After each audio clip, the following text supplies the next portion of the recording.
இன்னைக்கு ஒரு வசனத்தை நம்ம வாசிக்க போகிறோம். ரோமர்கள் நிருபம் 8ஆம் அதிகாரம் 26. அந்தபடியே ஆவியானவரும் நமது பலவீனங்களில் நமக்கு உதவி செய்கிறார்.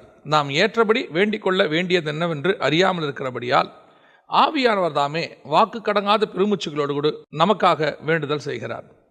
இந்த வசனத்தில் தான் நாம் இன்னைக்கு பார்க்க போகிறோம். நாம் கண்களை மூடுவோம். சர்வ வல்லமை உள்ள தகப்பனே, இந்த அருமையான நேரத்திற்காக நமக்கு ஸ்தோத்திரம். ஆண்டவரே, நீர் ஒவ்வொரு வாரமும் எங்களுக்கு தேவையான ஆகாரத்தை தருகிறபடி நான் நமக்கு நன்றி. ஆண்டவரே, உடைய பாதப்படியில் காத்திருக்கிற எங்களுக்கு எடுபடாத நல்ல பங்கை நீர் பிட்டு தருகிறீர். ஆண்டவரே, தேவனாகிய கர்த்தர் எங்கள் இருதயத்தை திறந்தால் ஒழிய வேத வசனம் எங்களுக்குள் போகாது என்று நாங்கள் பார்க்கிறோம். எங்கள் இருதயங்களை திறந்து உடைய வசனத்தை அனுப்பும்படி நாங்கள் செபிக்கிறோம். மகிமையுள்ள கரத்தில் எங்களை தாழ்த்துகிறோம். எங்கள் ஆண்டவர் இயேசுவின் நாமத்தில் பிதாவே, ஆமென். ரோமர்கள் நிருபம் 8ஆம் அதிகாரம் 26வது வசனத்தில், அந்தபடியே ஆவியானவரும் நமது பலவீனங்களில் நமக்கு உதவி செய்கிறார். நாம் ஏற்றபடி வேண்டிக் கொள்ள வேண்டியது என்னவென்று அறியாமல் இருக்கிறபடியால் ஆவியானவர் தாமே வாக்கு கடங்காத பெருமூச்சுகளோடு நமக்காக வேண்டுதல் செய்கிறார். இந்த வசனத்தை வாசித்த போது சில சம்பவங்கள், சில காரியங்கள் கர்த்தர் எனக்கு உணர்த்தினார். அதை தான் நாம் இன்னைக்கு வேத பாடமாக பார்க்க போகிறோம். நாம் ஏற்றபடி வேண்டிக் கொள்ள வேண்டியது என்னதென்று அறியாமல் இருக்கிறபடியால், அதாவது இந்த வசனத்தை நாம் ஜெபிக்கிறது நமக்கு தெரியாதான். நமக்கு என்ன ஜெபம் பண்ணணும்னு நமக்கு தெரியாதான். நமக்கு வேண்டியது என்னதென்று நாம் அறியாமல் இருக்கிறோம். இன்னும் கரெக்டாக சொல்லணும்னா நமக்கு என்னென்ன வேணுங்கிறது நமக்கு தெரியாது அப்படின்னு உடனடியாக நம்ம என்ன சொல்லுவோம்? என்னங்க இப்படி சொல்கிறீங்க? நமக்கு வேணுன்றது நமக்கு தெரியாதா? நமக்கு வாழ்க்கையில் என்னென்ன வேணுங்கிறத நம்ம ஒரு லிஸ்ட்டு போட்டே ஜெபம் பண்ணுறவங்களாம் இருக்கிறோம். அது எப்படி நமக்கு தெரியாமல் போகும் அப்படின்னு சொன்னால், நாம் இப்படி தெரியாமல் ஜெபம் பண்ணுறத பைபிள் எப்படி சொல்லுது? அந்தபடியே ஆவியானவரும் நமது பலவீனங்களில் நமக்கு உதவி செய்கிறார். என்ன பலவீனம்? எனக்கு ஏற்றபடி ஜெபம் பண்ண தெரியாதது என்கிட்ட இருக்கிற ஒரு பலவீனம் அப்படிங்கிறார். பிதாவின் சித்தம் என்னவென்பதை அறிந்து அதுக்கு ஏற்ற ஜெபத்தை பண்ணணும். அந்த ஜெபத்தை நீங்கள் செய்யும் போது பிதா உங்களுக்கு அதை உடனடியாக அருளி செய்வார். அப்படி பிதாவின் சித்தத்தை அறிஞ்சு நீங்கள் ஜெபம் பண்ணுறீங்க பார்த்தீங்களா, அது ஒரு பலன் உங்களுக்கு. பிதாவின் சித்தங்கிறத நம்ம அப்படியே அறிஞ்சிக்கிட்டே வந்தோன்னா, அவர் கூட நடக்கவே ஆரம்பிச்சிட்டோன்னா, தேவசித்தம் என்னங்கிறத நம்ம தெரிய ஆரம்பிச்சிட்டோம்னா, நம்ம ப்ரேயரும் அதுக்கேற்ற மாதிரி இருக்கும். உதாரணமாக இயேசுடைய ப்ரேயர் எடுத்துக்கோங்க. கெத்செமனேல அவருக்கு பிதாவின் சித்தம் என்னதென்று நல்லா தெரியுது. நல்லாவே அவருக்கு தெரியும், நான் இந்த வழியாக போய் தான் பாடுகளை நான் சந்திக்கணும், சந்தித்து அந்த பாடுகள் மத்தியிலிருந்து நான் ஒரு மீட்பை கொண்டு வரணுங்கிறது அவருக்கு தெளிவாக தெரியுது. ஆனாலும் அவர் என்ன ஜெபம் பண்ணுறாரு? ஆண்டவரே, இது ரொம்ப கடினமான பாதை, உமக்கு சித்தமானால் இந்த பாத்திரம் என்னை விட்டு நீங்கும், இல்லாவிட்டால் உங்களுடைய சித்தத்தின்படியே செய்யுங்க அப்படிங்கிறார். அப்போ அவருக்கு சித்தம், பிதாவின் சித்தம் என்னங்கிறது நல்லா தெரியுது. தெரிஞ்சுட்டு இந்த ஜெபம் பண்ணுறார். ஆனால் உங்களுக்கு எனக்கு இப்போ என்ன பிரச்சனை? பிதாவின் சித்தம் என்னன்னு நமக்கு தெரியாது. நம்முடைய தேவன் நமக்கு என்ன வச்சிருக்கிறாரு, நம்ம எப்படி போகணும், என்ன பண்ணணும், என்ன ஜெபிக்கணும். பின்னாடி அந்த வசனம் என்ன சொல்லுது? நான் என்ன ஜெபம் பண்ணணுங்கிறதே எனக்கு தெரிய மாட்டேங்குது, அது என்கிட்ட இருக்கக்கூட ஒரு பலவீனம்.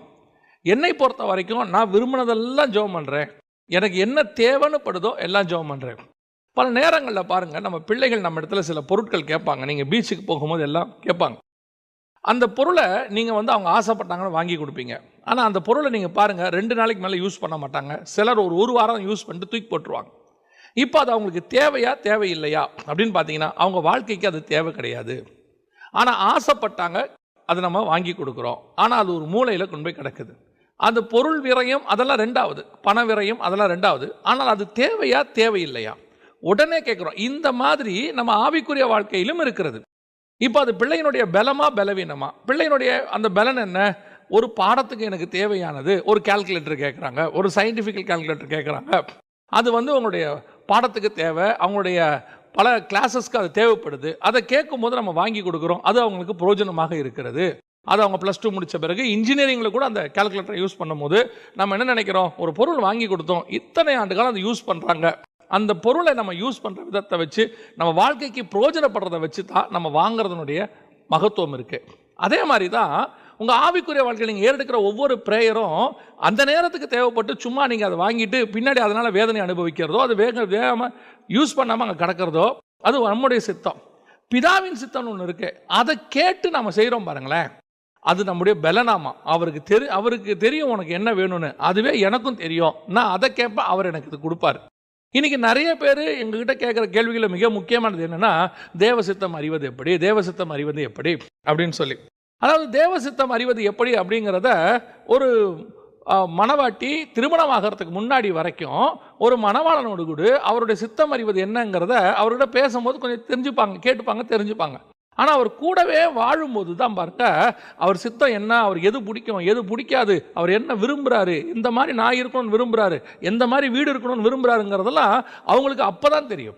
அதே தான் சொல்கிறவங்க ஆவிக்குரிய வாழ்க்கையில் இது வெறும் பாடத்தால் வர்றதில்லை. தேவ சித்தம் அறிவது எப்படி அப்படிங்கிறது பாடத்தால் வரக்கூடியது இல்லை. நீங்கள் அவரோட அவங்க ஆவிக்குரிய வாழ்க்கையை தொடர்ந்து நடத்த அவருக்கு டைம் அதிகமாக ஸ்பெண்ட் பண்ண அவரோட சஞ்சரிக்க ஆரம்பிக்க அவர் எல்லாவற்றையும் உங்களுக்கு சொல்லுவார். பாருங்களேன், எல்லாவற்றையும் உங்கள்கிட்ட செய்வார். அது எல்லாத்தையும் சொல்றவர் உங்களை பற்றியும் சொல்வார். சரி, இப்போ நம்ம செய்தி என்னன்னா, நான் இப்போ எப்படி என்னுடைய ஜபத்தை ஏறெடுக்கிறது? பிதாவின் சித்தத்தை அறிந்து நான் ஜெபம் பண்றதுக்கு, அதுக்கு தான் அந்த பலவீனத்தில் எனக்கு பலப்படுத்துறதுக்கு அவர் என்ன செய்யறாரா, எனக்கு உதவி செய்யும்படி பரிசுத்த ஆவியானவர் வரார். அவர் என் பிரேயரில் என்ன பண்றாரா, எனக்கு என்ன தேவை என்பதை, உண்மையான தேவை, என் ஆவிக்குரிய வாழ்க்கைக்கு, என் உலக வாழ்க்கைக்கு உண்மையான தேவை என்ன என்பதை அவர் பிதாவுக்கு என் மூலமாய் தெரியப்படுத்துகிறாரா, ஜெபம் பண்ண வைக்கிறாராம். இதுதான் உண்மையான ஒரு ஜெபம். இந்த ஜெபத்தை நீங்க ஆவியான ஒரு துணையோட தான் ஏறெடுக்க முடியும். பரிசுத்தாவின் அபிஷேகம் தேவையா, பரிசுத்தாவின் அபிஷேகம் இருக்கா அப்படிங்கிறவங்களுக்கு இங்க ஒரு காரியம் சொல்லப்படுது பாருங்க. இந்த வசனத்தில் அது உறுதிப்படுது. பரிசுத்தாவின் அபிஷேகம் உண்டு, பரிசுத்த ஆவியானவர் தேவை. எதற்காக? நீங்கள் ஒரு ஜபத்தை ஏறெடுக்கும் போது, உங்கள் வாழ்நாள் ஃபுல்லாக ஜபம் அவசியம். இன்னைக்கு நிறைய பேர் ஜபமே வேணாங்கிறாங்க, அதை விட்டுருவோம். வாழ்நாள் முழுக்க ஜபம் அவசியம். ஜபம் இல்லாமல் அவன் வாழ்க்கையே கிடையாது. அதாவது 5ஆம் அதிகாரம் வெளிப்படுத்தின விசேஷத்தில் ஜபங்களாகிய தூப வர்க்கம் ஏறெடுக்கப்பட்டது. பரிசுத்தவான்களின் ஜபங்களாகிய தூப வர்க்கம். மாம்சமான யாவரும் உம்மிடத்துல வருவார்கள். எதுக்கு? ஜபத்தை கேட்கிறவரே. அதனால் அந்த பிரேயர் நம்ம வாழ்க்கையில் ஒரு பலன். நம்ம தேவன்கிட்ட தெரியப்படுத்திட்டோம், ஆண்டவர் எனக்கு செஞ்சிருவாரு அப்படின்னு ஒரு நம்பிக்கை இருக்குல்ல. இந்த நம்பிக்கையை கொடுக்கறது ஜபம் தானே, வேண்டுதல் தானே, விண்ணப்பம் தானே. அப்போ சில நேரங்கள் நான் ஏறெடுத்து எனக்கு கிடைக்கலன்னு சொல்லும்போது அவரோட அர்த்தம் என்ன? அது பிதாவின் சித்தத்துக்கு உட்பட்டதாக இல்லை, பிதாவுக்கு அதில் விருப்பம் இல்லை, அது எனக்கு தேவையாக இருக்கும். இல்லை, அது அதுக்கு டெம்பரவரியாக தேவையாக இருக்கும். நான் அதை டெம்பரவரி பர்மனெண்ட்லாம் பார்க்க மாட்டேன். எனக்கு அந்த நேரத்தில் வேணும் ஆண்டவரே அப்படின்னு ஏறெடுப்பேன். ஆனால் அப்போ அது உங்களுக்கு தேவையா, அது உங்கள் வாழ்க்கைக்கு தேவையா, அது அப்போ பிரயோஜனப்படுமா, அது அப்போ கொடுத்தா உங்களால் அதை மெயின்டைன் பண்ண முடியுமா, எல்லாத்தையும் பார்ப்பார் ஆண்டவர். அப்போது அவரோட சித்தம் என்ன அப்படின்னு தெரிஞ்சு ஜெபம் பண்ணுறதுக்கு பார்த்தீங்களா, அது மிகப்பெரிய ப்ளஸ் பாயிண்ட். அந்த சித்தத்தை தெரிய வச்சு ஜெபம் பண்ண வைக்கிறது யாருடைய வேலைனா, நம்முடைய பரிசுத்த ஆவியானவருடைய வேலையா. அப்படி தெரியாமல் ஜெபம் பண்ணுறதுக்கு பேர் பலவீனம். அப்படி பரிசுத்த ஆவியானவர் நமக்கு உதவி செய்கிறது பலன். அப்போ நீங்கள் ஜெபிக்கிறதுக்கு முன்னாடி கண்டிப்பாக பரிசுத்த ஆவியின் பலனோடு கூட ஜெபம் பண்ண வேண்டியது அவசியம். பரிசுத்த ஆவியானவர் உங்களோடு கூட இணைந்து, அதனால் நம்ம ஆவியில் நிறைஞ்சு ஜெபம் பண்ணுறோன்னு சொல்கிறோம் பார்த்தீங்களா. அந்த ஆவியில் நிறைஞ்சு நீங்கள் ஜெபம் பண்ணும் போது, எனக்கு ஏற்பட்ட என் பர்சனல் எக்ஸ்பீரியன்ஸை நான் உங்களுக்கு சொல்கிறேன், அது உங்களுக்கு பிரோஜனமாக இருக்கும்னு நான் நினைக்கிறேன். தினந்தோறும் காலையில் ஜெபம் பண்ணும்போது ஒரு நாள் காலையில் ஒரு விசேஷமாக அந்த ஜெபம் போகிறத என்னால் உணர முடிஞ்சிச்சு. அதாவது சில பாடல்களை ஆவியானவர் எனக்குள்ளேருந்து பாட வைக்கிறார். அப்போ நம்ம பாடிக்கிட்டே இருக்கிறோம், நல்லா துதிச்சுக்கிட்டே இருக்கிறோம், ஆராதனை பண்ணிக்கிட்டே இருக்கிறோம். அப்போ பண்ணும்போது சில பாடல்களை, குறிப்பிட்ட பாடல்களை ஆவியானவர் ஏறெடுக்க வைக்கிறார். அந்த பாடல்களை ஏறெடுத்து ஆராதனையின் உச்சத்துக்கு போய் நம்ம ஜெபம் பண்ணிக்கிட்டே இருக்கிறேன்.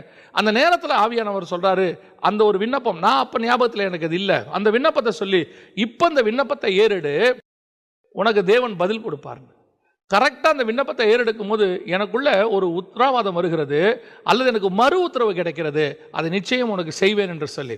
இதுதான் பரிசுத்த ஆவியானவர் நமக்கு உதவி செய்கிறது. நம்ம ஜெபிக்கிறோம், அது மெத்தட் ஒன்று உண்டு, அதை நம்ம பாட்டு ஜெபம் பண்ணிகிட்டே இருக்கிறோம். சில நேரங்களில் போய் ஜெபத்துக்கு நம்ம என்ன செய்வோம்னா, நம்முடைய தேவைகளை சொல்லிட்டு வந்துடுவோம், ஒரு அப்ளிகேஷன் போடுற மாதிரி. ஆனால் அக்னாலஜ்மெண்ட் வந்துச்சா, அப்ளிகேஷனை போட்டிங்களே, திருப்பி அவங்க அதை ஏற்றுக்கொண்டோம், நாங்கள் பதில் தருகிறோம், அதுக்குன்னு ஒரு அக்னாலஜ்மெண்ட் ஒன்று திருப்பி ஒன்று கொடுப்பாங்க, அதுக்கு பேர் அக்னாலஜ்மெண்ட் கார்டு. அந்த மாதிரி பரலோகத்திலிருந்தோ தேவனிடத்திலிருந்தோ உங்களுக்கு ஒரு அக்னாலஜ்மெண்ட் கிடைச்சிச்சா, அந்த அக்னாலஜ்மெண்ட் வரும்போது உங்களுக்கு ஒரு தனி பலன் கிடைக்கும். அந்த அக்னாலஜ்மெண்ட்டை வாங்குற வரைக்கும் எப்படி ஜெபம் பண்ணணும்னு சொல்லி கொடுக்கறது பரிசுத்த ஆவியானவருடைய வேலை. அவர் அப்படி நமக்கு உதவி செய்வார். அப்போ நம்ம இந்த ஜெபத்தை ஏறெடுக்கும் போது எப்படி ஜெபம் ஏறெடுக்கிறோம், எதற்காக ஜெபம் ஏறெடுக்கிறோம், அதுதான் இருக்கிறதுலே ரொம்ப முக்கியம். பாருங்களேன், போன எஸ்தருடைய செய்தியில் ராஜாவுக்கு முன்பாக நிற்க அப்படிங்கிற ஒரு செய்தியில் நீங்கள் பார்த்தீங்கன்னா, அவங்க வஸ்திரம் தரித்து, ராஜ வஸ்திரம் தரித்து கொண்டு வந்து நின்னாங்க, உள்முற்றத்தில் வந்து நின்னாங்க. இது எல்லாத்தையும் நம்ம பார்த்தோம். அவங்க உபவாசிச்சுட்டு வந்து நின்னாங்க. ஸோ இதெல்லாம் ப்ரேயர் எடுக்கிறதுக்கு ஒரு ப்ரிமினரி ஒர்க். இதெல்லாம் வெளியே நடக்கிற சம்பவம்னு வச்சுக்கோங்களேன். அவங்க வெளியே நடத்திட்டாங்க. நடத்திட்டு உள்ளே வந்து தான் அவங்க விண்ணப்பத்தை ராஜா கிட்ட ஏறெடுக்கிறாங்க. எங்கே வந்து ஏறெடுக்கிறாங்க? உள்முற்றத்தில் ஏறெடுக்கிறாங்கன்னு பார்க்குறோம். இதைத்தான் நம்ம போன அந்த செய்தியில் பார்த்தோம். மகா பரிசுத்த ஸ்தலத்துக்குள்ளே போய், அதாவது தேவன் இருக்கிற இடத்துக்கு போய் நம்ம போகணும். நம்ம ஆராதனைகளையும் அது செய்யும். பலிபீடத்துக்கிட்டேருந்து ஏறெடுக்கிறதுன்னு ஒரு இருக்குது, ஜபம் இருக்குது. வெளியே இருந்தே நீங்கள் ப்ரேயரை ஏறெடுக்கலாம் பாருங்களேன்.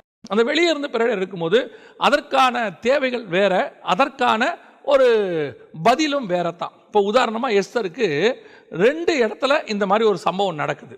உதாரணமாக அதே எஸ்தரின் புஸ்தகத்தை நீங்கள் வாசிக்கும் போது, எஸ்தர் கொண்டு போய் ஏகா என்பவருடைய கரத்திலே ஒப்படைக்கப்படுகிறார்கள். 2ஆம் அதிகாரம் 8வது வசனம், ராஜாவின் கட்டளையும் தீர்மானமும் பிரசித்தமாகி அநேகம் பெண்கள் கூட்டப்பட்டு சூசான் அரண்மனையில் உள்ள ஏகாவின் வசத்தில் ஒப்படைக்கப்படும் போது, இந்த ஏகாவினுடைய கரத்தில் ஒப்படைக்கப்படுறாங்க. இந்த ஏகா வந்து பரிசுத்த ஆவியானவருக்கு ஒரு அடையாளமாக, ஏன்னா அங்கே 7 தாதிமார் இருக்கிறாங்க, 7 சபை இருக்குது, அங்கே கொண்டு போய் சபை ஒப்படைக்கப்படுது, 7 சபையினுடைய உபதேசம் ஒப்படைக்கப்படுது, அங்கே பரிசுத்த ஆவியானவர் அவளை உருவாக்குறார். இதெல்லாம் நம்ம பழைய செய்திகளில் பார்த்துட்டோம். ஆனால் இங்கே இன்னும் பார்க்க வேண்டிய ஒரு விஷயம் என்ன அப்படின்னு கேட்டிங்கன்னா, இப்போ எஸ்தர் உள்முற்றத்தில் ஏறெடுத்த விண்ணப்பத்திற்கும் இங்கே அவளுக்கு கிடைக்கிறதுக்கும் வித்தியாசம் இருக்குது. உதாரணம் பாருங்கள், 2ஆம் அதிகாரம் 13ஆம் வசனம், இப்படி ஜோடிக்கப்பட்ட பெண் ராஜாவினிடத்தில் பிரவேசிப்பால் கன்னிமாடத்திலிருந்து தன்னோடு கூட ராஜ அரண்மனைக்கு போக அவள் தனக்கு வேண்டும் என்று கேட்பவையெல்லாம் அவளுக்கு கொடுக்கப்படும். நல்லா கவனிச்சு கொள்ளுங்க, கேட்பவையெல்லாம் அவளுக்கு கொடுக்கப்படும். அவள் என்னென்ன கேட்கிறாளோ எல்லாம் கொடுக்கப்படும், அத்தனையும் கொடுக்கப்படும். ஆனால் எஸ்தர் மட்டும் எதையுமே வாங்கி கொள்ளவில்லையா? அவ என்ன பண்ணாலும், ஏகா தனக்கு என்ன கொடுத்தானோ அதை மாத்திரம் அவள் வந்து வாங்கி கொண்டாளாம்.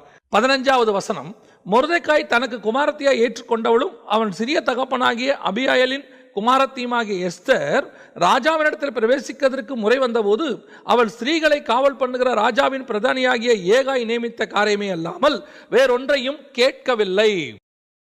அப்போ இதுதான் ரொம்ப விசேஷம். அதாவது என்னன்னு கேட்டீங்கன்னு சொன்னால், வெளியே இவள் வந்து வெளியே கேட்கறதுக்கும் ராஜா உட்முற்றத்தில் கேட்கறதுக்கும் வித்தியாசம் இருக்கு. வெளியே இவ என்ன கேட்டாலும் கிடைக்கும். ஆனால் வசனம் சொல்லுது, எஸ்தர் ஒன்றையும் கேட்கவில்லை. அவளுக்கு என்ன கொடுக்கப்பட்டதோ அதை மட்டுமே அவள் கேட்டாள். இதுதான் ரொம்ப முக்கியம். இன்னைக்கு நம்முடைய ஜெபம் எந்த மாதிரி ஜெபமா இருக்கு, எதற்காக ஜெபிக்கிறோம் அப்படின்னு தான் முக்கியம்.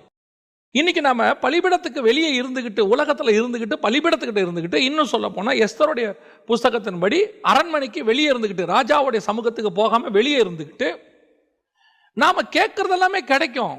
ஆனால் நம்ம எதை பாருங்க, இன்னைக்கு நம்ம இதை தான் கேட்டுக்கிட்டு உட்காந்துருக்கிறோம். ஒரு சாரார் பெண்கள் என்ன பண்ணாங்களா, அந்த ராஜகுமாரத்தியாக யார் செலக்ட் பண்றாங்களோ அதுக்காக பெண்கள் எல்லாம் கூட்டப்பட்டாங்க. அத்தனை பேர் என்ன பண்ணாங்களோ அவங்க கேட்டதெல்லாம் கிடைத்தது. என்ன வேணாலும் இல்லைங்க, அது தப்பு கிடையாது, அவங்க இஷ்டம், அவங்க கேட்டுக்கிட்டாங்க. ஆனால் எஸ்தருடைய நோக்கம் ஒன்று இருக்கிறது, நான் விண்ணப்பம் ஏறெடுக்கிறதுக்கோ நான் பெற்றுக்கொள்வதற்கோ இது ஏற்ற இடம் இல்லை, இங்கே எனக்கு கிடைக்கும். இன்னைக்கும் இந்த மாதிரி 2 வகையான கூட்டம் இருக்கிறது. உங்களுக்கு சொல்லிக் கொடுக்கிறவர்கள் என்ன சொல்லிக் கொடுக்கிறார்கள், என்ன வேணாலும் கேளுங்க, உங்களுக்கு கிடைக்கும், தப்பு கிடையாதுங்க. கர்த்தர் உங்களை ஆசீர்வதிக்க தான் விரும்புகிறாரு, கர்த்தர் உங்களை கிருபையா இருக்கிறாரு, இந்த பூமியில நீங்க எது கேட்டாலும் கொடுப்பேன், என் நாமத்தினாலே எதை கேட்டாலும் கொடுப்பேன். உண்மை, இதுல எந்த மாற்று கருத்தும் இல்லை. அவர் கொடுக்கிறதற்கு தயாராக இருக்கிறார். ஆனால் எல்லாவற்றையும் அனுபவிக்க எனக்கு அதிகாரம் உண்டு.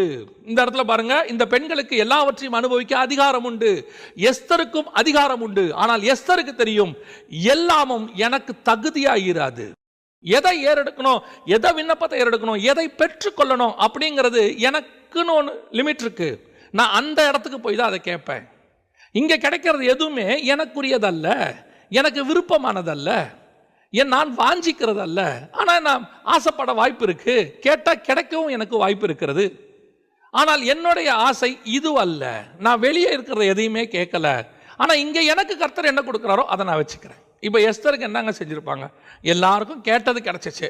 எஸ்தர் மட்டும் என்ன பண்ணியிருப்பாங்க, கிழிஞ்ச துணி கொடுத்துருப்பாங்களா, காலையில் எழுந்திரிச்சோன்னே கஞ்சி கொடுத்துருப்பாங்களா, இல்லை அதுக்கப்புறம் மதியானத்துக்கு மேலே பழைய சாதம் கொடுத்துருப்பாங்களா, இல்லை படுக்கிறதுக்கு ஒரு பாயை கொடுத்து வெளியே கொடுத்துருப்பாங்களா? இந்த பெண்களுக்கு எல்லாம் என்ன கிடைத்ததோ அதே தான் எஸ்தருக்கும் கிடைச்சிருக்கும், எந்த மாற்று கருத்தும் இல்லை. ஏன்னா எல்லாரையும் பார்க்குற மாதிரி தான் எஸ்தரையும் பார்த்துருப்பாங்க. இவங்க எல்லாருக்கும் கிடைக்கிறது எஸ்தருக்கும் கிடைச்சிச்சு. இவங்க என்ன பண்ணுறாங்க, கூடவே இன்னும் கொஞ்சம் கேட்டுக்கிறாங்க, ஏங்க எனக்கு இன்னும் கொஞ்சம் கொடுங்க, ட்ரெஸ்ஸில் இன்னும் கொஞ்சம் நகை கொடுங்க, நான் போட்டுக்கிறேன், இன்னும் கொஞ்சம் ட்ரெஸ்ஸில் வந்து வேற மாதிரி கொடுங்க, இன்னும் கொஞ்சம் சாப்பாட்டில் கிராண்டாக கொடுங்க. எஸ்தர் நினைக்கிறா, இதெல்லாமே எல்லாருக்கும் தானே கிடைக்குது, நானே இதையும் கேட்டால் என்ன பிரயோஜனம், இதிலே இன்னும் கொஞ்சம் அதிகமாக கேட்கறதுல என்ன பிரயோஜனம் இருக்கு? காண்கிறவைகள் எல்லாம் அனித்தியமானவைகள், இதையே எல்லாரும் கேட்கிற, உலகத்தானும் கேட்கறதையே நானும் கேட்டா எனக்கும் உலகத்தானுக்கு என்ன வித்தியாசம்?